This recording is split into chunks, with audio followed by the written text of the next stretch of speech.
آج کا ٹاپک ہے موسم اور آب و ہوا میں فرق، یعنی difference between weather and climate. پیارے بچوں، میری باتوں کو آپ غور سے سنیں۔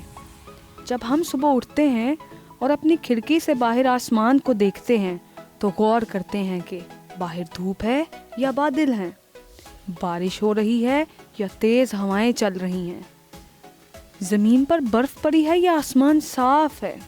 یوں جب ہم صبح اٹھ کر آسمان کا نظارہ لیتے ہوئے ان کیفیات کا جائزہ لیتے ہیں تو ہم اس دن کے موسم یعنی ویدر کو دیکھتے ہیں۔ آسان الفاظ میں کہا جا سکتا ہے کہ موسم کسی بھی علاقے کے مختصر عرصے کی کیفیت کا نام ہے۔ ہمارے ہاں 4 بڑے موسم ہیں: گرمی، خزاں، سردی اور بہار۔ آپ جانتے ہیں کہ گرمی اور سردی کے موسم میں ہم مختلف قسم کے کپڑے پہنتے ہیں جو کہ موسم کے لحاظ سے پہنے جاتے ہیں۔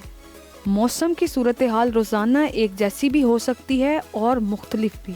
کیا آپ کو معلوم ہے کہ دن اور رات کے موسم میں بھی فرق ہوتا ہے؟ اور اگر ہم غور کریں تو ہمیں اندازہ ہوگا کہ دھوپ اور چھاؤں کے موسم میں بھی فرق ہوتا ہے۔ کسی بھی علاقے میں موسم کی ایک لمبے عرصے تک کی مجموعی کیفیت کو آب و ہوا کہا جاتا ہے۔ آب و ہوا کسی علاقے کی کم از کم 30 سال کی موسمی کیفیات کے ریکارڈ کی مدد سے طے کی جاتی ہے۔